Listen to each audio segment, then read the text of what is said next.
Welcome back to the Lanterne Rouge Cycling Podcast for our weekly show, brought to you by our show partner, Join Cycling. Winter is finished. By that I mean I'm back in Europe. The delay is gone. Thank you for bearing with me and Benji throughout the winter. It is snowing outside my door right now. The earliest recording of a weekly show in the history of LRCP. We were texting at 6:30 in the morning UK time. I'm jet lagged and sick, so I want to know why you were awake, Benji. Honestly, I'm just ready for a golden era. I've had the FiberNet people come to my village yesterday and inject our soil with fast internet. And ever since, I feel reawakened, rejuvenated, ready for the new season to properly kick off. And we both know the Tour Down Under is a Mickey Mouse race, Patrick. The AlUla Tour is where it's at, right? I do have, quite a predilection for the Gulf State races that kicked off with the AlUla Tour. I won't hear, negative words against the Tour Down Under. Javine winning with a broken hand, half of UAE injured in that race. I think they had to start Cadell's with 4 riders. So a lot of injuries, a lot of crashes, including a lot of sickness, not just with them, also in the AlUla Tour. But yes, we will get into quite a few things today. We've got a lot of race previews because the best month of racing in the season kicks off this month. I'm not exaggerating. I really do think it's some of the best month of back-to-back wall-to-wall racing. We have recaps of the Mallorcan races where Remco showed out. And then also some news, Pogačar's controversial crypto sponsor and maybe even more controversial haircut. And the most controversial of all, was the announcement of the Tour de France wildcard, which I'm rarely shocked. Normally you and I, we're not plugged. Nah, that's not true. We're plugged in. We normally know what's going to happen in advance. We get a bit of an insight from people we know. That news really shocked me, so I can't wait to discuss that. But yeah, as Benji said, he's got 1 gigabyte per second internet. I've always had that, except in Australia, which is like, they say NBN is coming to the Gold Coast, but it's not. Your stomach was working at 1 terabyte per second yesterday, is what I heard. Yeah, I'm crook, but we persevere. I'm like, what happened? Just Dumoulin, dude. Just Dumoulin. I don't know. You got poisoned. I got poisoned. Before the February races. I got poisoned. Yeah, whatever got given to Jan Hirt, obviously it got given to me at some point in that journey as well, around the same area. So I'm on the mend now, but probably not getting up Green Mountain as quick as he did. But the AlUla Tour, let's recap that first. We had Jan Christen and UAE got it done in the end.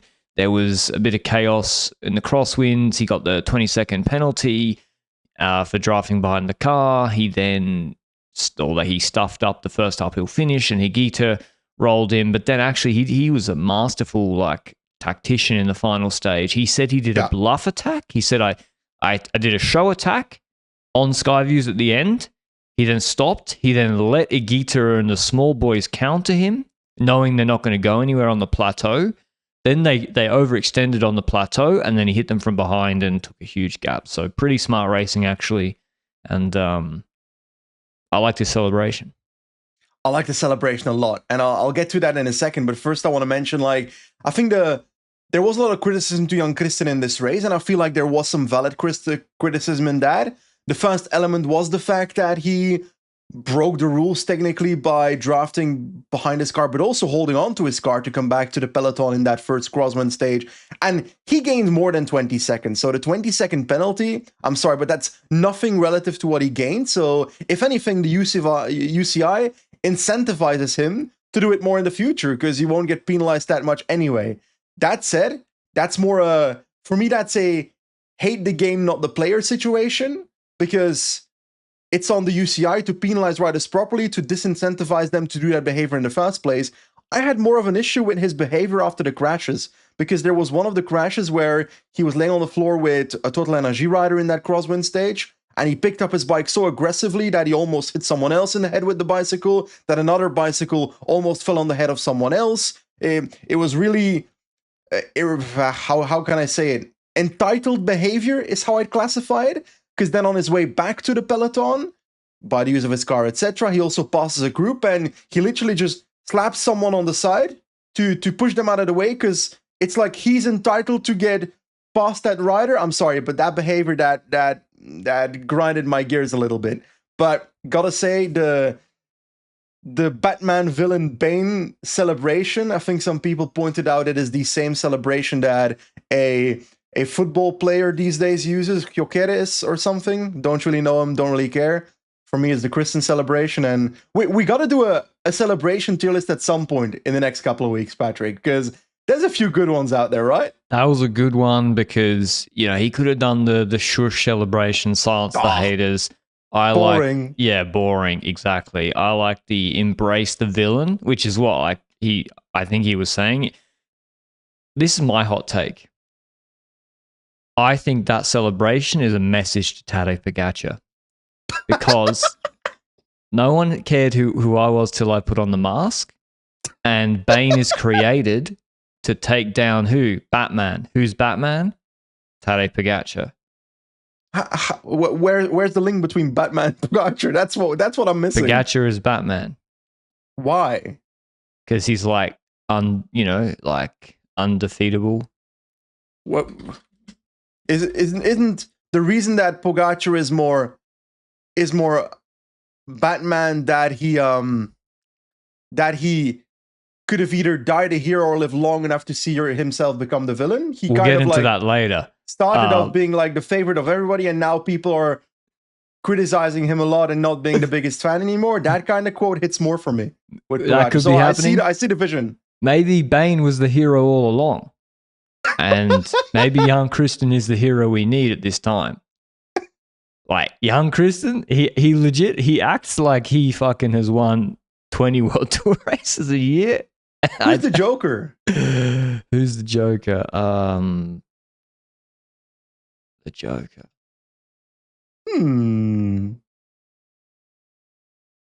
I don't know. I don't really know, yeah. That's for the comments to decide. Yeah, I got to think about that. But anyway, I really like the celebration because I think the worst, if young Christian just leans into it, then I love it. And as I said in the highlight video, could be becoming my favorite rider alongside Jates. Anyway, that was the uphill finishes. He won. The small boys kind of collapsed on Skyviews. That's why I love that parkour design. The Vuelta needs to design more stages like that. Have a 10-minute ramp and then flat 7K exposed plateau. We got to have some places in Spain like that. Anyway, the sprints? The sprints were Trek. Good lead outs on two of them. Consoni, I think, saved one of them with his experience. He didn't go too early. And then the last one, they got boxed in and then couldn't find each other. And Malucelli beat Milan. He says the best win of his career. Hard to disagree with that, beating Johnny Milan. I think Soderqvist was a little bit less than I expected as the second last man. But Milan, when he got free air, was just too fast and takes 2 wins. I think that's fair. It's also because when I think of Soderqvist, I think about, great prologues, but also on top of that, I think Valenciana last year, where he had a really strong lead out for Vacek. I'm not completely sure. Could be completely wrong in that sense, but that's what comes to mind when I think about Soderqvist. So but we also shouldn't criticize him into the ground because he's still super young. So maybe a slightly lighter start to the season, and maybe we'll see him absolutely snap it open a bit later throughout the year. That's also possible. But one of the more not highlight moments, the anti-highlight moments of the race was a mass crash, or no, not a mass crash, but a very fast crash is how I'd classify it. 3 riders crashing in a very fast ascent, I think 106 kph in that descent, so super fast. And they kind of rolled over into the gravel by the side of the road, which also wasn't too great for them. 3 riders involved, including Laurens Rex from Quickstep, which he had 3 processus spinosus in his back. Processus spinosus, Patrick, that sounds like a Harry Potter spell. Yeah, I think they're the spiny bits on the side of the vertebrae. It's crazy. Okay. Rex finished the stage, which is crazy. That crash was really, really scary. Like 114, I think some guys showed on their head units they were going that didn't crash, but that's how fast they were going down that section. They just had an intermediate sprint beforehand, and I think maybe Davide. I think Davide Stella. It looks like just road rash, but the road rash was so severe that it's not. It's could be worse than having a collarbone break, for example. Like the recovery from that degree of road rash. So he's a young rider. He's on the Devo team of UAE. Hopefully he recovers in Grelier and Rex. But I'm just grateful that none of them had it could have been worse than what it was, to be honest. Like when you run a simulation of that crash at that speed over and over again with the rocks that were on the side of the road, could have been much worse than that. So very, very scary. Anyway, Cadell Evans, I'm not sure we had the chance to cover. Not yet. It was, the same race as always. There was an attack on the second last lap from Bahrain with Santi and Zambanini. That didn't go anywhere. They stopped. Visma were controlling for Brennan. Last lap, Schmidt and Jayco lit it up. They attack on top. It gets closed down by Yates. And then basically there's a few attacks. Brennan was isolated. It looked like actually a Schmidt or a Plapp were going to go solo like the previous year. That didn't happen. Went down to a sprint, and Brennan launches too early. Oh, excuse me.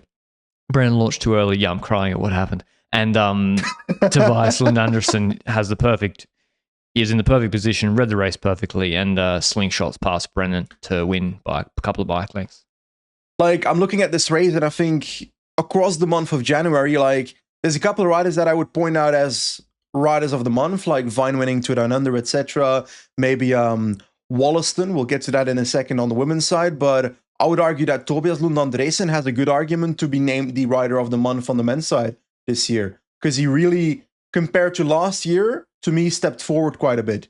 Yes, he was consistent already last year in sprints and got close in a couple. I think wasn't he on his way to potentially win a Tour Down Under stage last year until either Van Poppel or Piffy did a deviation that negatively impacted him? Yes, so he was in the wheel of Welsford, and then Van Poppel took him out, I think, when he peeled off. This year, he really made a step forward. I think he's now won a stage, or he won a stage at the Tour Down Under. He now won the Cat 11's Great Ocean Road Race. He was consistent in most sprints at the Tour Down Under. Really impressive month by him, and I'm more curious what that brings for the future, because his move to decathlon puts him in a position where he's technically the secondary sprinter in the team. Olaf Koy is the primary one, but Olaf Koy is injured, right, for the first couple of weeks of the season? A virus? They say a viral infection. To me, that makes it sound more like Laporte than it does like me having a little bit of a 1 week sickness, because that's what he's gone too long. Yeah, it doesn't sound like a cold or what I have at the moment. It sounds like, more of a longer term, indefinite timeline sort of thing, which is a shame. Star signing for Decathlon.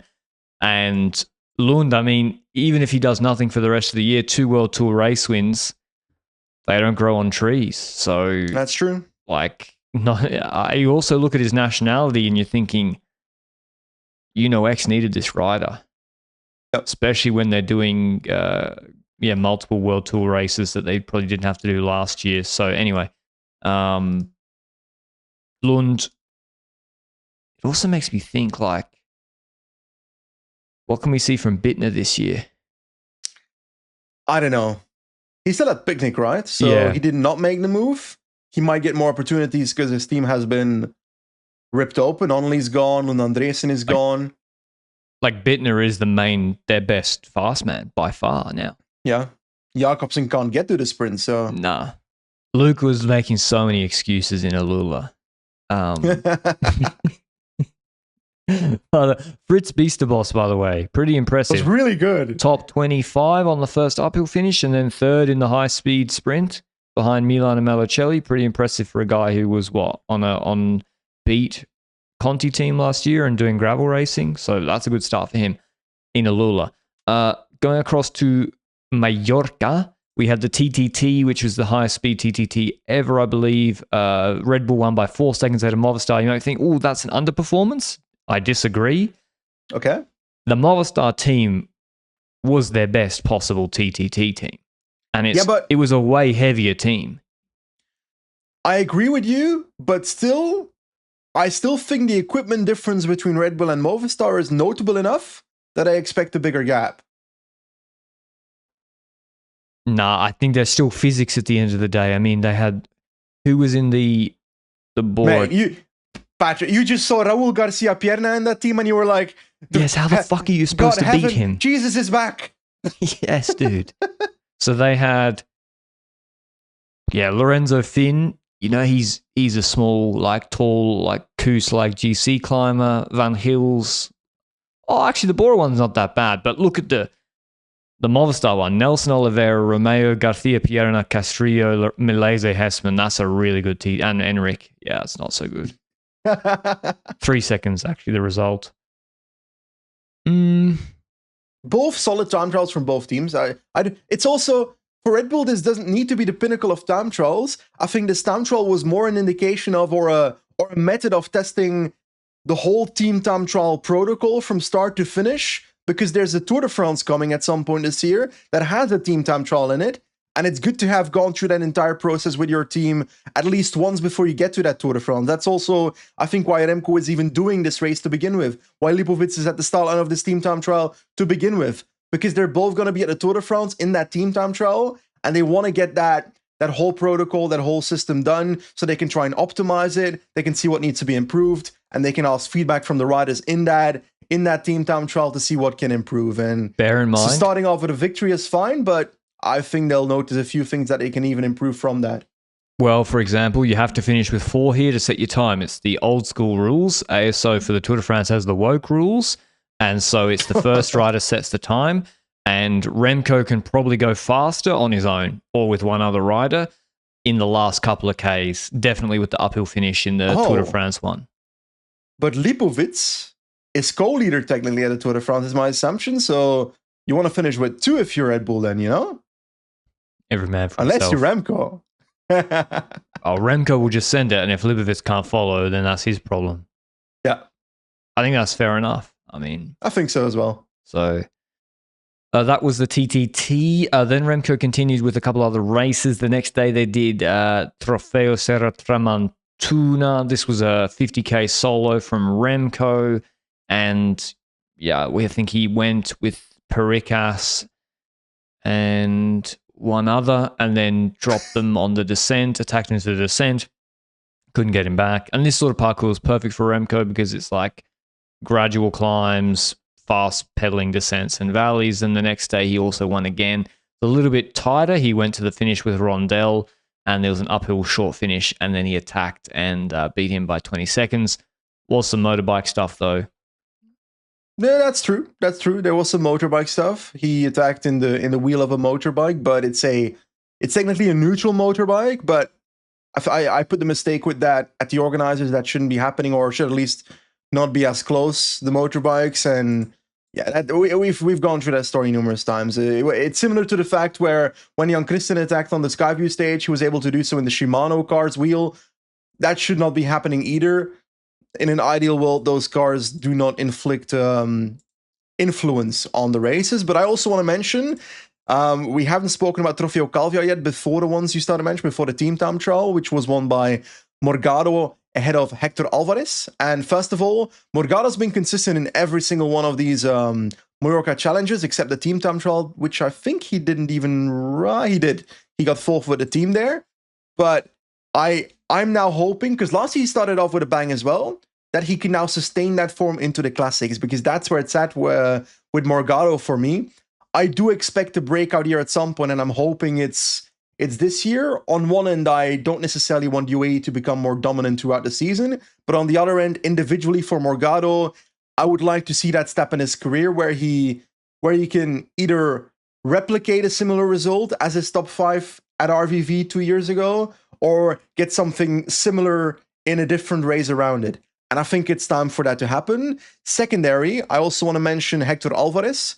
Youngster was together with Morgado at the Trofeo Calvia race. The two of them basically rode towards the breakaway, then dropped the breakaway.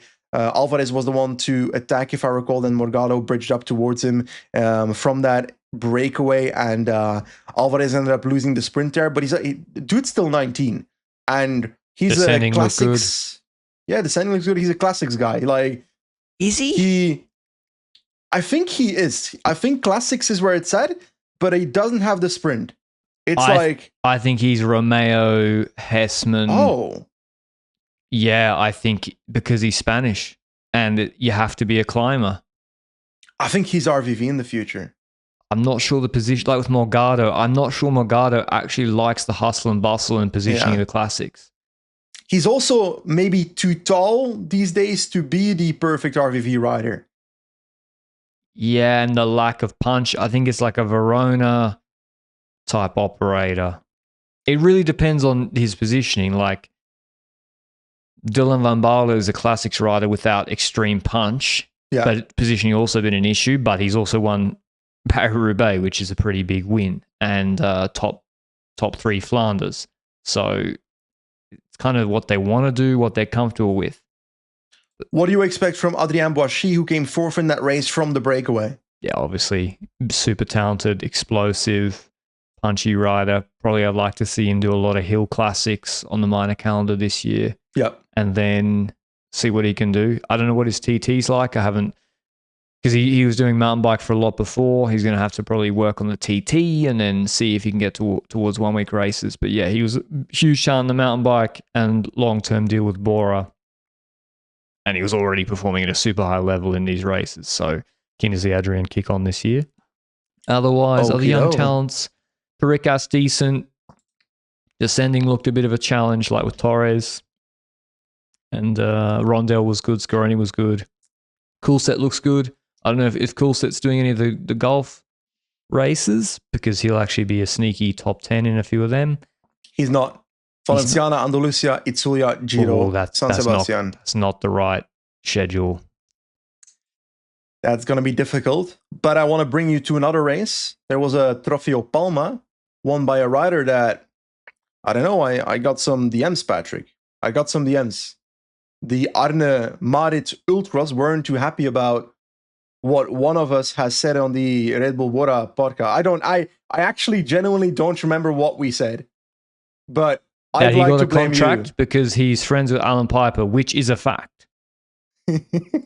But and if he was Australian, he would be flipping burgers right now back in his country. He won Trofeo Palma, so that's maybe a bit too harsh in my opinion. I'm just saying I'm not saying he didn't win Trofeo Palma. I'm just saying they gave the interviews. I didn't give the interviews. To be clear, what happened in Trofeo Palma was he was supposed to lead out Magagnotti, which is a young Italian sprinter on the team of Red Bull. And Magagnotti got pushed behind a little bit because of a crash in a U-turn. And then Marit thought to himself, okay, I don't see anyone else sprint for myself. Oh no, there was someone launched early. Yeah, then he went into the second wheel in the wheel of someone who launched. Garcia Cortina. Magagnotti tried to get back up and got into like 4th position or something. To me, it looked like Magagnotti was sprinting in like too high of a gear. He's as I said before, very strange style of sprinter. Like, he looks very unusual. It's like Caleb Ewan, but in a bigger package almost. It's very strange. He's very over the bike. And but still, he came third for his first. You're describing me, Patrick. Could be. I haven't seen you sprint. But maybe it is. But yeah, for Arne Marit, it's well deserved. I mean, he would have been worried 4 months ago. I'm not going to be professional anymore. He gets his chance. He now wins a professional race. Whatever happens to the rest of the year, he can be happy with that. And also, yeah, like maybe all the Lotto Intermarché guys or the Intermarché guys, there was take a chance on them because it wasn't a great environment to perform last year, chasing points or lack of resources or money. And, Marit, I think he got unlucky. There was one Vuelta stage he was going to compete in, and then he had a mechanical. I can't recall. But I can't recall either. Yeah, anyway, I mean, he scored. Actually, I take back what I said, to be honest. I'm very confused. Yeah, I'm very confused. I just got a message. We're coming today to install your FiberNet. I'm pretty sure they installed it yesterday, Patrick. Otherwise, we wouldn't be this undelayed on this podcast. I saw them install it yesterday, so maybe they'll arrive again. Who knows? Maybe I'll have double the speed. Hopefully they just rip it out and give you back the old one. I'm looking back through Arne Marit's results. He scored 520 UCI points last year, multiple placings in World Tour races. He's a solid rider, and Lotto shouldn't have let him go. Yeah, I was wrong, yeah, why was it Bora giving him like a lifeline contract? Patrick, you called him a Conti level sprinter the other week. Yeah, but I mean, he's decent. Yeah, I agree. He Yeah, wouldn't be flipping burgers. I agree. I take back what I said, and I apologize to Anna Marit and Anna Marit's Ultras. I was wrong on that one. I think I just wanted to be.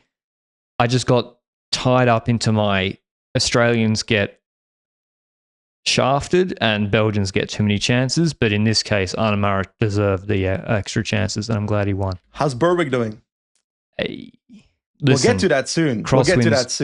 No, we've done AlUla. We're not going back. No, I'm talking wildcard territory. We'll get to that. We'll get to Berwick. Before we get there, we'll do some of the news first. If you're a bit under the weather, if you're coming out of sickness, if maybe your New Year's resolutions didn't go so well, Join Cycling has the perfect recovery plan for you. I'll be kicking that off at the end of this week. The recovery plan is what got me back into training and sort of kicked off. I lost since COVID, I've lost 15 kilos. Don't think I've ever said that before, which is crazy amount. And Join Cycling was there for, I think, 75% of that. And that started with the recovery plan. So I'll kick that off. If you think maybe a training plan's too intense for me, or that's for someone that takes cycling too seriously, I would argue the opposite. If you don't really know what to do, then doing a join plan, particularly something like a recovery plan to get you into training, is the perfect thing to keep you motivated and to show that you don't need to do crazy hard workouts every day. Don't need to do that Insta grind set. I mean, maybe, Luke's going to High Rocks doing these 40 minutes High Rocks things with his shirt off, trying to take photos for his Instagram. You don't need to do that. It's about consistency, long term, and just Luke's laughing. He didn't deny it in the chat. And the joint recovery plan is perfect for that. You'll be shocked, actually. You'll be shocked.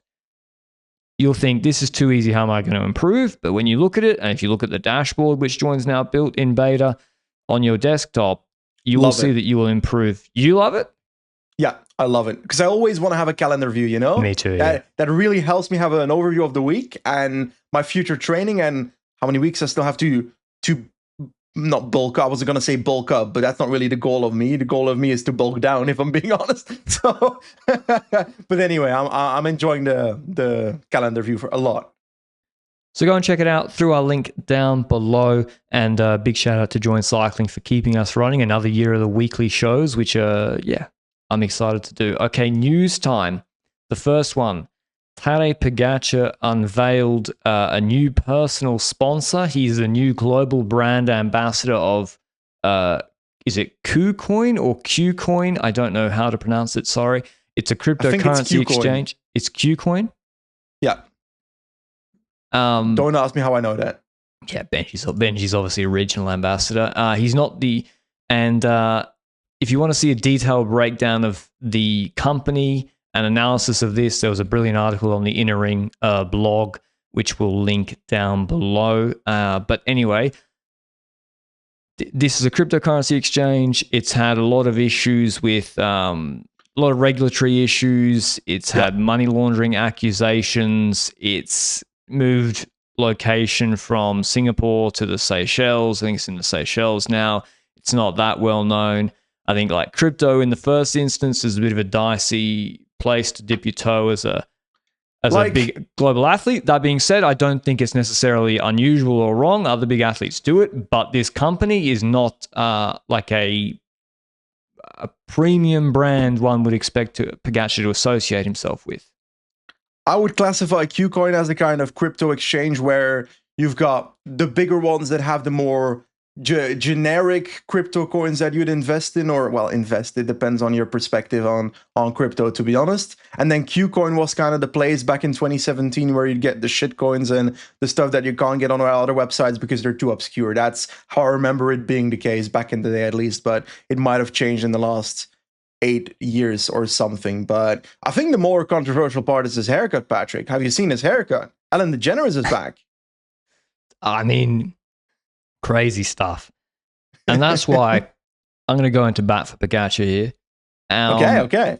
a lot of the controversy and criticism of Pogačar, I think, misses the point. These athletes have way less agency than you think they do. You think Tadej Pogačar is like in control. He's making all the decisions. Absolutely not. You think Tadej Pogačar knows what Qcoin is. You think he's doing an assessment of which personal sponsors could be good for him to partner with, and then doing a risk assessment of his brand image versus those sponsors? I think it is his responsibility to do due diligence, though. But I agree that he's not maybe doing the reputation assessment. Isn't it his management's responsibility? I'm not sure. I think that's 100% the case. I think it's both. If hypothetically, if what can I think of? What is the most controversial thing I can think of that I can collaborate with right now? I know. If I hypothetically get sponsored by Visma Leasebike. Visma Leasebike. Pretty controversial, Patrick. No, you know what? You get my point, right? Not really, because you would be doing the deal yourself. So, if someone was my agent and they signed a deal with, I don't know, some crypto website that is and you just did a rug pull. Logan Paul's Crypto Zoo, for example. If I was associated with that, it's not just my agency's fault. I signed off on that deal as well. So I think it's both responsible. You can't just say, "Oh, it was my agent that signed the contract that gave me a lot of money." It doesn't work that way for me. I think it's just showing that he's not in as much control as people think, right? And you thought I was joking about the Andorra Classic thing? You think that's his idea? These riders, and he is not as... First of all, why would he sign such a long-term contract? Doesn't help him. Why is he doing all these events when he shouldn't need the money? Why is he signing up with this dodgy this cryptocurrency exchange that has all these concerns, and is on it's on warning lists, etc.? And the answer is because he's not making all the decisions, and the agents get a much higher percentage on the endorsement deals than the rider contract. So they need, and they're incentivized even more than him to do these sort of deals. The sad thing is, I agree with you there. Yeah, I just watched Jerry Maguire for the first time on the flight. Reminds me of, pardon? Jerry Maguire? Yeah, it's a movie with Tom Cruise. He's a sports agent. He has an athlete, Arizona Cardinals wide receiver Rod Tillman. And Rod Tillman's wife is saying, "Why are you putting my husband in waterbed commercials here and camel provincial camel commercials? I want to get, Nike, Reebok, Pepsi." And the sad thing is, Tadej Pogačar is like the biggest athlete we've had in cycling since... Is he bigger than Froome? Yes. Okay, so he's the biggest since Lance. He can't get a good personal endorsement deal to save his life. Yeah, but I think he should be able to get better ones than he is right now, is the way I'm perceiving it. Because Demi Vollering is landing stuff like crazy. He's got Polestar, she's got Nike, like I can list probably a few more, but that shows to me that it is possible because she's doing it, And women's cycling, I love it a lot. But in terms of popularity compared to men's cycling, it is lower. Yeah, but her LinkedIn posts are way better than Pogačar's. But still, that's true. It's a good point. But still, Alcaraz you compare the top tennis players and Pogačar, and by social media, like he's huge on social media, Pogačar. Like, how can he not be getting what Rod Tillman's wife was saying Rod Tillman should get? Is it because the agents within cycling are so traditionally built into how the sport of cycling is built that it is not necessarily as connected in the world of brands around the world?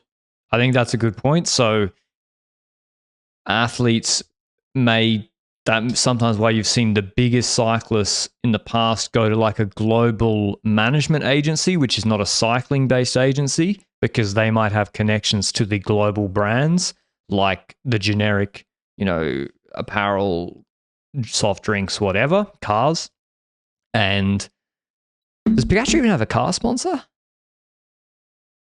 I think he has a car. Not sure he's a Garp sponsor. But yeah, what was I going to say? But then, that's why I guess Wasserman Group, that's like the advantage that could have when they acquired a cycling agency, that they in theory would have those connections. So maybe it's that the cycling specific agents don't have a line to surely Porsche. Do you don't think Porsche Europe would want Pogačar just to do a few posts? Or that's not, I don't know what their branding is. I think so too, but I've got some bad news, Patrick. I'm reading this article on Ciclismo Internacional, and the title is Vingegaard's Wife, New Business. It's in Spanish, so I had to Google translate it. And she's formalized the creation of a real estate venture. So I fear that Jonas might have to do even more DIY and multiple houses now, Patrick. Dude, it's going to be like, I blame Australian television. Because what if they've been watching too much of The Block? You don't know what that is, but it's like one of the biggest shows. Australians are obsessed with property. And every Australian's dream is just to like do a DIY of a property and then sell it for millions, renovating it. So I'm happy for you. Yeah, maybe they've watched that. Block could be. But anyway, Pogačar, as I say, like, I agree with you. He's an adult. He's not a child. He should be responsible for what he's endorsing. That being said, like, he rides for UAE. Yeah, but he's also not the only guy that's been doing stuff like that. Wout van Aert, that is an NFT shit back in the day. Similar story. So it's not just Pogačar that's doing such stuff. I think it's. I'm just surprised he can't get the premium deals. Yeah, true. Like, didn't he have like his Yana water sponsorship and like his but that was like a Delhi baguette sponsor? Oh. That was a Slovenian sponsorship. That makes total sense. I think maybe to be honest though, if I was a brand rep for the Coca-Cola and I opened up Instagram and saw his latest post with his haircut, I'd be like, not happening. I'm not doing Eastern European Ellen DeGeneres as the forefront of our European marketing campaign. Is it controversial that I think his Slovenian nationality is holding him back in terms of branding? If he was Belgian, he'd have a lot of Belgian brands trying to invest in him. I think there's something there. Definitely it holds him back because, well, I think he's broken out of that though. I mean, when I look at his social media, I don't think Pogačar is some like European only known athlete. I mean, I think he's really, really big and he's known in America and the UK. I mean, I'm not making this up. There's barely any young people that like really young kids that ride in the Gold Coast or Australia. And I was riding one morning and going up Mount Tomlin. This kid I was riding with them on the way, turn left. Obviously, the first thing they do is a 30-minute climb is they sprint past me as fast as they can and then blow up on a 10% wall, which is class. So that's what they should be doing, 16-year-old guys. And he sprints past me and goes, Tadej Pogačar. I'm not making it up. And first of all, I said, I don't want to hear that name on my holiday. And secondly, that's an Australian kid. He's not shouting about Australian riders, so I don't know. But I agree. If he was English, if he was American, if he was Belgian, if he was French, if he was German. Like, the large majority of British people don't know who Pogačar is. I'm telling you. True. And you know how I know that? Because when I don't have a car in the UK, and when I rarely need to go to a certain place, I tend to either take a cab or take e-bike. When I do take a cab, I have lovely conversations with the Uber or cab driver, and we end up talking about cycling a little bit. They then say they hate cyclists. Some of them don't hate cyclists. And only one person in the last 3 years, one of like maybe 50, 60 cab drivers, one of them knew a cyclist, and it was Binyam because he was Eritrean. Do you reckon they'd know who Alcaraz is, though? More likely. Bro, I didn't know who Alcaraz was until 5 minutes ago when you mentioned he was a tennis player. He's pretty big. Pretty big athlete. Is that not like a jail in the US? Alcatraz, yeah, Alcatraz. It's close enough. Close, yeah. I think I got a plan. Free advice for Pogačar. Free advice. First, well, it's too late now, but yeah, if he wanted to maximize his earnings, obviously he should have just signed the LeBron deals where his contract expires every 2 years. Like, what would Pogačar what would he get at the end of this year? Open market. What would you pay him? Me, 0. Your little Trek or your little Trek? Oh, I'm little Trek. Depends on the budget constraint of my team, of course, but hypothetically, no budget constraint. It's a multi-billion-dollar company that owns the team. I don't know, like they want to win 30 the Tour de France. million? 30? Hypothetically, I'd rather have 30 million on Pogačar than fucking Geoghegan Hart and half the team. No offense. 30. I love offending people and then saying no offense. But it's true though. Like, he would make way, way, way more having done it like that. But am I wrong with the 30 million? I'm not sure I mean, it depends how badly do these companies want to win the Tour de France. So yeah. But anyway, that was Pogačar on the new sponsor, and my advice is he needs to be seen and he needs to be associating at premium sports events, photographed, Instagrammed. He needs to be at Wimbledon. That one's tough. That's during the Tour de France. Right, Pogačar needs to be at Wimbledon. He needs to be. Wait, didn't he go to a tennis match at some point and he arrived too late, and then the referee of the match said sit the fuck down, kid. Sit the fuck down. That was Pogačar. Oh, anyway. No, he needs to go to like the premium events and get photographed and just, I don't know, like we do. Okay, the more controversial news, like we do. Yeah, go to Royal Ascot. I don't know. Like, does he like horse racing? No, thank you. Okay, Caja Rural. They've won the race to go to the Tour de France this year. I have to admit, this absolutely stunned me. I thought that we basically said it was a fait accompli. We said the Unibet Rockets were, there's no way they don't get it because Total get the other invite, and then you have to invite Unibet Rockets, and Caja get it. Prudhomme, the boss at ASO, says the reasons were Caja were higher placed in the 2025 UCI ranking, and that. Wait, did he give all these reasons, or this is just your cliff notes, Benji?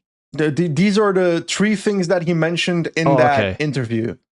He said that a rider from Caja Rural came 13th at the Vuelta. From top of my head, I think that's Boulderstone, and that he's Catalan, which is related to the Barcelona start to the Tour de France 2026. And the third reason was, yes, they have the French nationality, but they're not really French. They don't have any French riders. That's me requoting it. So not the exact terms, but that's roughly what he said in that quote that he gave, those 3 reasonings.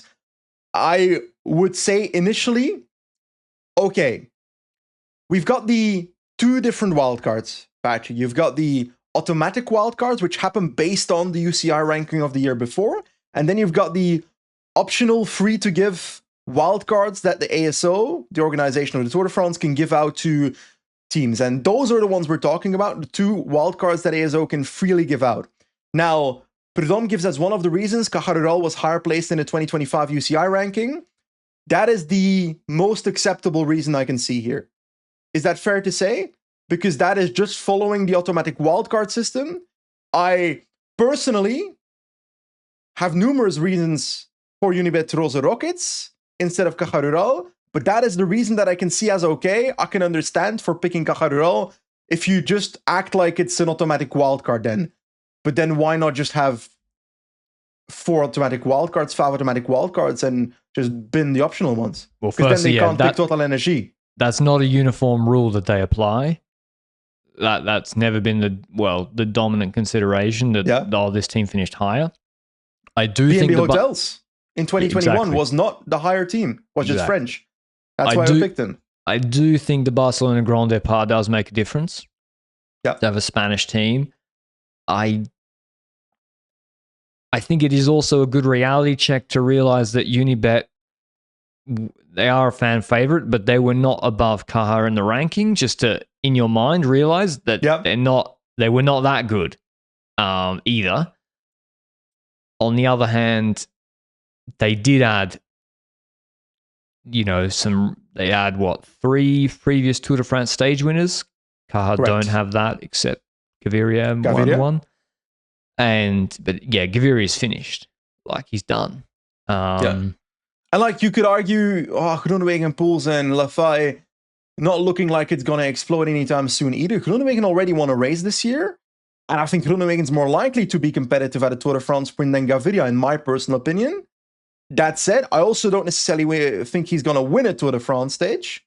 That's the opposite side of the coin, because on paper, when you go to a Tour de France sprint, it's either Merlier, it's Milan, or Philipsen. Those are the 3 best sprinters in the world. Those are who you'd expect to compete for the victory there. Now, there are some other impactful reasons here, though. I want to add on to that, mention a little bit more that the current roster of Unibet Rosa Rockets has 7 riders in the top 250 of the UCI ranking last year versus only 2 riders of Caja Rural. That shows how much they've improved throughout the transfer season, I'd say. It's not just the top riders that you mentioned. It's also Niklas Larsen coming in, for example, who could be a candidate to compete in, I don't know, is he doing Bessèges? Poels can get in a Tour de France break and actually do something. I'm still convinced of that. I'm also convinced of that. Oppositely, I also think that Tour de France breakaways are very difficult to win to begin with. So Poels is more likely to win a stage at Giro or Vuelta then, but we'll get to that later. I also want to add the other reasons here, because I think it should matter that Unibet Rosa Rockets has a massive social media following and massive engagement that eclipses Caja Rural. I think we maybe disagree a little bit on the impact of that, because I think you are more on the page of ESO doesn't need the Rosa Rockets at all. I think there's value in the engagement with the younger audience that the Rosa Rockets do bring, which the Tour de France is actually looking for to begin with. Yeah, I think that's a bit overstated in that how much they can bring to the Tour. I think the Tour de France is so big, it's not in need of a bit of a leg up from some YouTube posts from Unibet. I mean, there's already that happening on social media from all the major teams, which gets equal or more views. That being said, the demographic they do target is incredibly important for the future viability of the Tour de France and the other races. So that's why we've probably seen Unibet invited to prestigious events like Paris-Roubaix in the first place, is that these events are not the Tour de France. They do need a leg up in the consciousness of the younger audience, but I think it might be overstated a little bit how much extra value that has to the Tour. I think the Tour, money talks, and it's about making money to fund the rest of the events, which are run maybe as a loss leader throughout the year. And I think they'd rather the Unibet's presence that the other races that ASO have. Why this was shocking to me is because Caja Rural but a rider was sent home or left a race owned by ASO, the Vuelta, a couple of years ago, because there was a doping document leaked in the Dr. Minar scandal. Now, nothing came of it, but still, technically something did come out of it, but not for the riders or people involved in that document. So for context, during the Vuelta 2023, there was a document leaked, a Guardia Civil document that was literally called teamorganizedoping.pdf, and it was an overview of alleged connections between Caja Rural riders and a staff member with Dr. Minar, conversations about getting certain medication, etc. Now, I don't know the exact details of every single sentence that was said between those people anymore. It's been a while since I've read the document, or what was on Marca at least.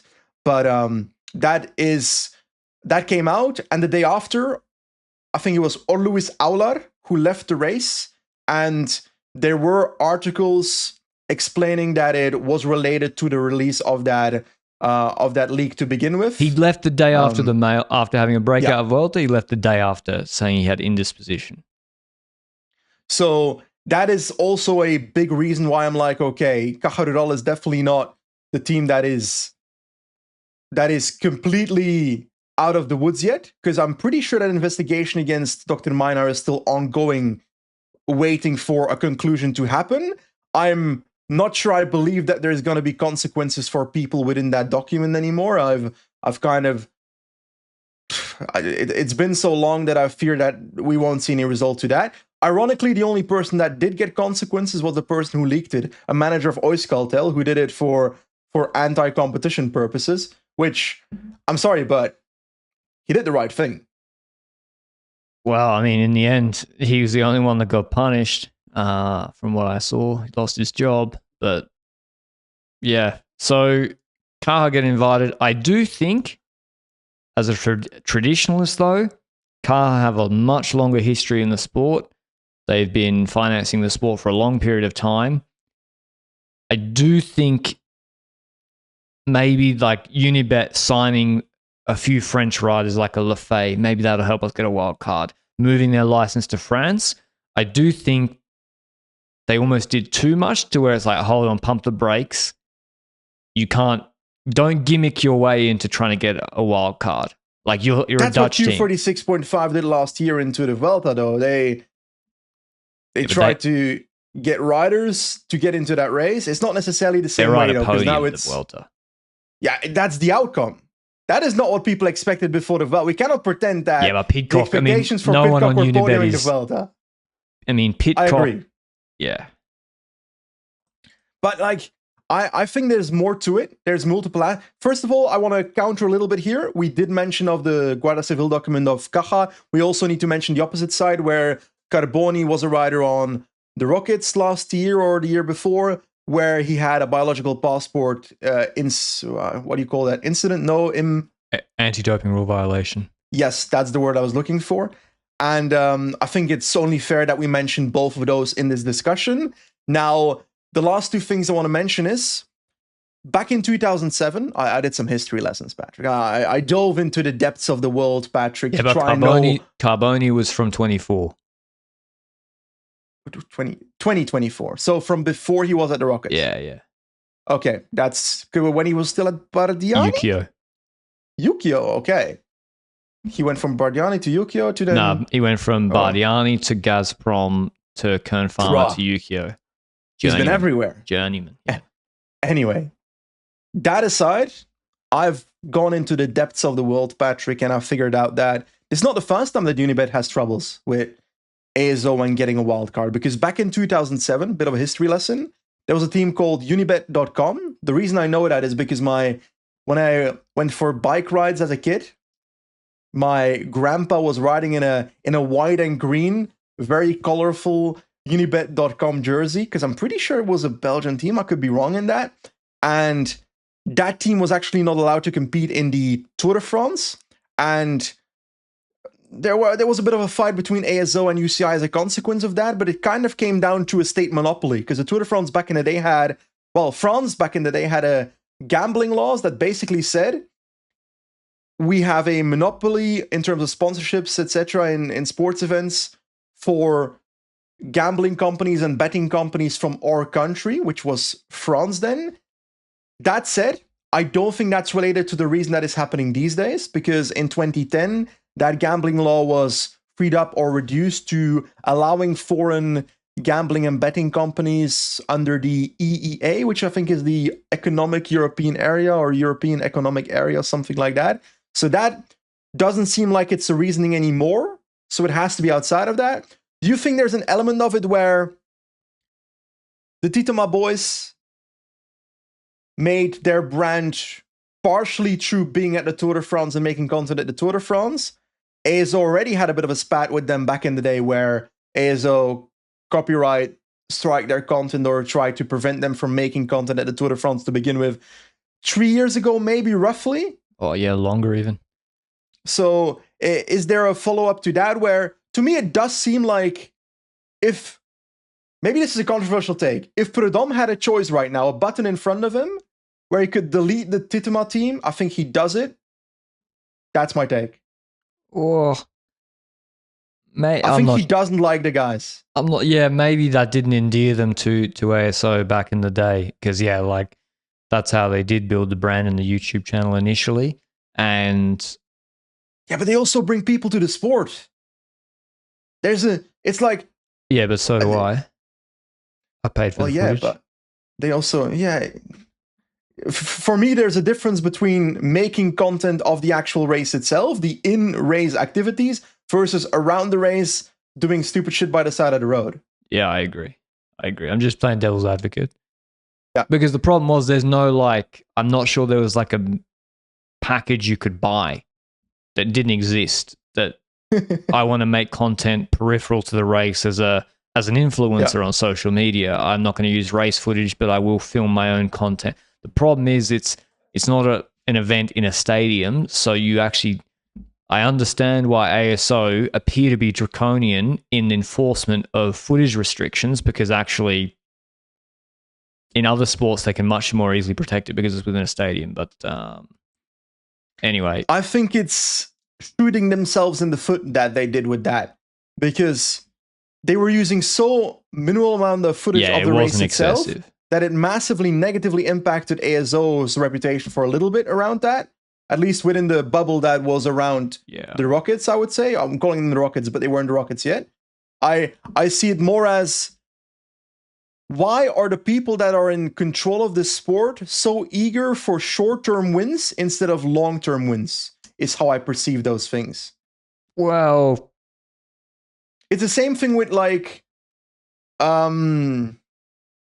no, I've had a vision. Yeah, you've had a vision. I'll allow you. I've had a vision, and I'm now 100% with ASO on this, because I've just remembered what happened in the Tour de France last year. They've played out the scenarios. I now am 100% with ASO, and what Governor said, old school style. Oh yeah. We're going to disagree here. These fucking teams don't know their place, Benji. They don't know their place. You're getting an invite so that when there's no wind and it's a headwind stage and there's no hills, you get your ass in the break and you make sure the stage finishes on time. There's no, we're too good to get in the breakaway because we think we're going to pull for Dylan Groenewegen to come 14th in the sprint. UNOX pulling out of the breakaway last year and having a P-stop because they didn't think it was going to go all the way was one of the most disgraceful things I've ever seen in the history of Le Grand Boucle. They should have gotten yellow cards, if not kicked out of the race. Know your place. And I think what do you think Caja's going to do for Gaviria? They better know their place and get in the breakaway. They better get in the goddamn break. I partially disagree with you on this whole take, because part of the reason that wasn't happening in the first place last year is because of the shit stage design of Gouvenou in the first place. I'm sorry, but Gouvenou's trying to complain that it's all the riders' fault, and he puts up a flat parkour without intermediate sprints and KOM points. You're the problem, Thierry. Yeah, true. They've got to have more KOM points, but nah, that doesn't matter. That's not the point, Benji. That's not the point. No, kilometers. You're being invited as a discretionary invite team, not because there's something in it for you. What can you do for me? 1 UCI point per 5 kilometers. I'm telling you, it is the system. People will go in the breakaway. Astana will have 17 riders up the road, even if they have less riders in the race. It will happen. Additionally, follow the Giro. Make an intermediate sprint classification. I don't care. Give riders an incentive to go in the breakaway. That's how you get breakaways to happen on shit stages like those sprint stages. It's not the fault of the riders and the teams that they're trying to optimize their chances of the victory. It's your stupid stage design, Thierry.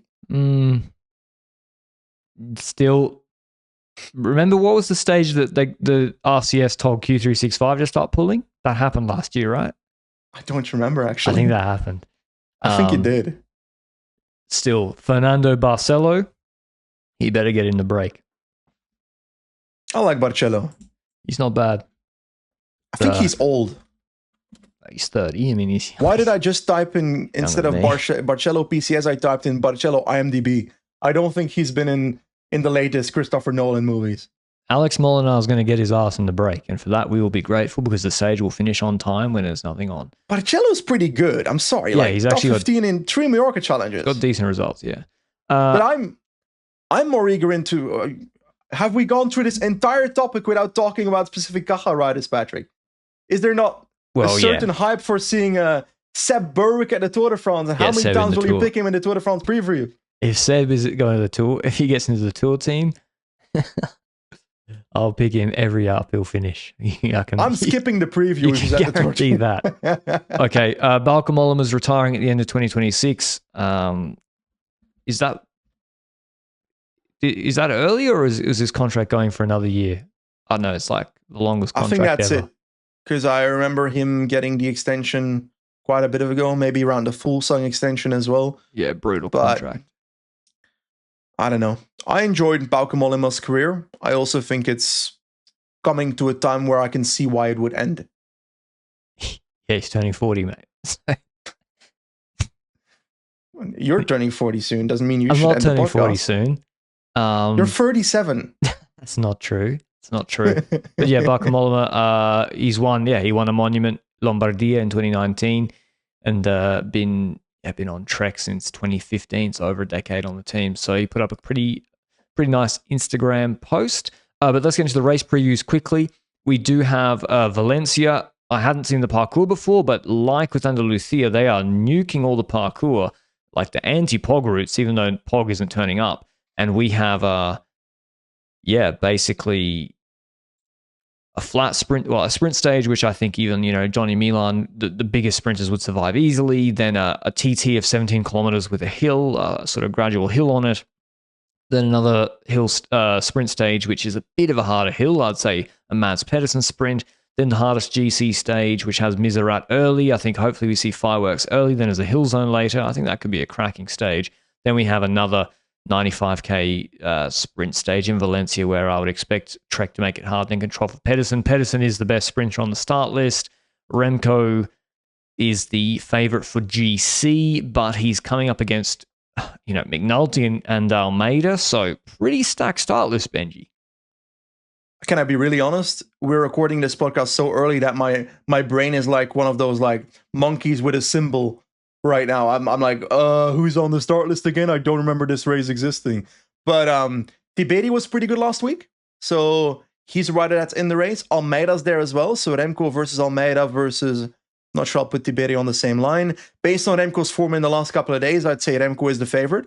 Also with the time trial, I'd like to see Almeida as close as possible because I want a bit of a fight. I always want to be, I don't want 50-kilometer solos. I don't want Remco to ride away on Alto Miserat. I want to ride away with someone, and then we have a bit of a fight. Is that fair to say? That's fair to say. And then we have a better competition behind him now in McNulty and Almeida. Tiberi looking good. Good TT. Sheffield. What is APS Pro Cycling Team? That's a new Conti team from America? Yeah. Today I learned. Yep. Didn't know them before. Matthew Walls. That's not the Matthew Walls, right? No, it's not. Is it not? Anyway, no, it's not. I have a hot take. Well, it's not really hot, but I think, why can't Vacek win this GC? Because he can't climb with Evenepoel. It's punchy at the end of that final stage. Yeah, but what if... I think it's not out of this world. I agree that it is a possibility, and I think he can top 10 this race for sure. Winning, I just don't necessarily see. I think Pedersen and Vacek, top 5 GC. I don't think so. They got the TT, they got the bonus seconds. I think Vacek's more likely, English. I think Vacek's more likely than Pedersen. I think Pedersen will focus on the sprints. TT is good for Pedersen. TT was good last year. Interestingly, McNulty was added late to the start list, so maybe they wanted to add an extra option to combat Evenepoel, but I think this is going to be the one to watch this week with like the 2 of the top 5 GC riders in the world with a TT and an open parkour. I think it's worth watching. UAE Tour Women, we have the biggest, most important stage is stage 1, frankly. It's the Al Mirfa desert stage, like crazy crosswinds. There'll be huge splits. They do it in reverse. So they're starting on the coast and going inland to Madinat Zayed. You all know this. You're loving it. Oh, it's one of the best stages. It's one of the best stages ever. Doing it in reverse, starting in Al Mirfa, does that mean that the echelons will come at a certain point in the race? I think they might come later. I think they might come later as they get deeper into the desert. I think because otherwise, what has happened is they literally start out a neutral, and then it's just chaos, and then the gaps are actually too big. Then there's a sprint the next day, another sprint, the Abu Dhabi breakwater, one of the best ever, and then Jebel Hafit, uphill finish. Elisa Longa Borghini will be the favourite. She's on UAE. They're flying the start of this season, and with the crosswinds as well, I think she's going to be tough to beat. Ooh, Canyon Shram with a pretty solid team as well. Nivea Doma, Bradbury, Consoni for the sprints. We've got Kim LeCour Pinar for AG Insurance already on the start line. We don't have a team for FDJ United Suez yet. I haven't clocked the United part yet. I'm still with FDJ Suez in my head. So much more easy to get off the tongue. So that's a sad... Van der Breggen? I haven't reached that team yet. I assume she's there? I think she's going. And wow, the UAE team is too good for this. Like for the crosswind stage, they've got Jastrab, Swinkles, Backstedt, Gillespie, Persico. Oh, that they're going to make the first echelon with 3 riders plus, and they're then going to whittle it down, and then Persico can control her feet for long enough. So I find it hard to go past Longa Borghini. I think that's fair. I tend to agree there. I hope to see Wiebes at this race and to see what the difference is between her and competition before we get to the further races into the season, because I want to see the best sprinters at UAE Tour. First Men's race and women's. On Phoenix Premier Tech for Charlotte Cole. She's obviously changed to that team, which I forgot about. This literally bypassed me. Did you know this? I remember this. I think we mentioned it at some point on a podcast, but it was a weirdly timed transfer that kind of went completely under the radar. I do remember. Who's Karis Lloyd again on Movistar? I feel like she was one of the... She's a second-year professional. She was a junior like 2 years ago. She was part of Kat Ferguson's like junior team, I think. She's a track rider. She started to do really good lead-outs. Okay. But yeah, that's the UAE Tour preview. And now Oman, obviously the best race this week. We have the Muscat Classic, which is now a .pro. And we have the Al Jissa 5-minute climb before the fast run. I'll let you cook this. Yeah, fast uphill finish. I mean, I've already done the parkour probably. We then have a sprint at Bima Sinkhole where Koi won last year on the coast. Then Yiti Hills where Vivaka jumped across the break and won last year. That's like an uphill punchy sprint. Then Eastern Mountain, which is a 10-minute sort of gets progressively steeper Rampas. Then another sprint, a new one. Don't know this one as well. Finishing in Sohar, and then obviously Green Mountain Jabal Al Akhtar, which is 6Ks, 10%, very, very steep, 20-minute climb, 18 minutes maybe for Yates. And then Didi's back to defend his title, Adam Yates. He's won it twice on GC, but GC Koos is here, so stiffer competition maybe. Valentin Parry-Pantras here, who won the final stage last year, but wasn't enough to take GC. So yeah, pretty nice start list. Who else is here? Le Cerf. The sprinters is pretty thin from what I can see. We do have some versatile sprinters in Janier, who might be a good shout for the first stage. Henok will probably top 5 the Muscat Classic, I dare say. Lowride de Schuiteneer. De Schuiteneer, yeah. Thibaut Gruel might pick him for the Muscat Sangle. too. Janier? I'm feeling Janier. Albanese. So we've got some versatile sprinters here, not the big trains, but that's because there's only 2 proper sprints. I think Yeti Hills is too high for the Plowrights of the world, but Plowright was looking good in TDU, so I think he might win one of the flat sprints. Bessèges, it's sad, but yeah, it's not what it was.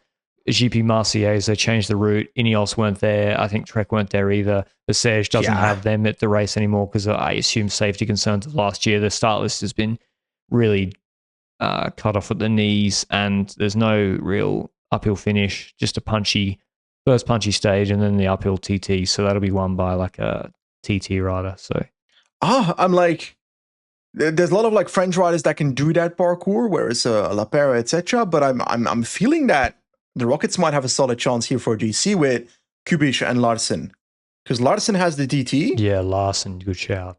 Kubish has the uphill sprint. I think I'm feeling the Rockets for this one. Like I'm trying to look through the French teams, but Kubish is a shout to win the first uphill sprint, and then if he takes some bonies here and there in the other sprints just from positioning, yeah, And Larson came, what, third in the European Champs ITT last year? Yes, correct. It meant elite. Yeah, Larson should be podiuming this race. Okay. But yeah, the start list That's is a not sad what it start was. list. Yeah, it's not great. Anyway, I love that race back in the day. I know, yeah, I love especially stage Marciez. 1. That was always a good puncher finish. I think DeLee against like Kielich and Jordi Meus. It's pretty good race. Alrighty, I think that's all from us. A lot of racing on this week. We will be back with Ben Healy extended at EF. Shout out Ben Healy. I do like to see that. Obviously guilty of it, but it's good that when a team develops a rider, they become a star, they keep the rider, they extend them rather than them just going to UAE, Visma, etc. So happy to see that. Also fits in because he can keep his marauding exploits in breakaways going for years to come. But that's all from us. Anything else on your mind, Benji? I don't know. What are you planning this week? Are you going to go skiing in Andorra? What's the weather like? I'll show you. Yeah, we're on a podcast, Patrick. People can't see. I can't see either because it's so bright that my screen's white. You're changing the exposure. Okay, it's snowing. For the people that are not watching, he's showing his garden. He's doxing his own address right now. There's snow everywhere. He realized that he's doxing himself, so he's moved his camera back to the original. His camera's dying. Now you're too dark, so now you have to up the exposure on the camera again. It's too late to fix that. Oh, by the way, Mark Zuckerberg invaded my AirPods. It made the connection not work before on. So I think AirPods are out. Short AirPods. And if you can find a way on Pogačar's cryptocurrency recommended this is shorts not financial advice on Qcoin, short AirPods because they interfere with my microphone before. I don't know how it's possible. You're the lawyer. How am I the person that's saying that this is not financial advice? You can't short AirPods on Qcoin. Anyway, I checked on Twitter. Lynn Alden wasn't following Qcoin. Nothing stops this train. That was enough for me to say no deal. Thanks for listening as always. See you in the next one. Ciao, ciao.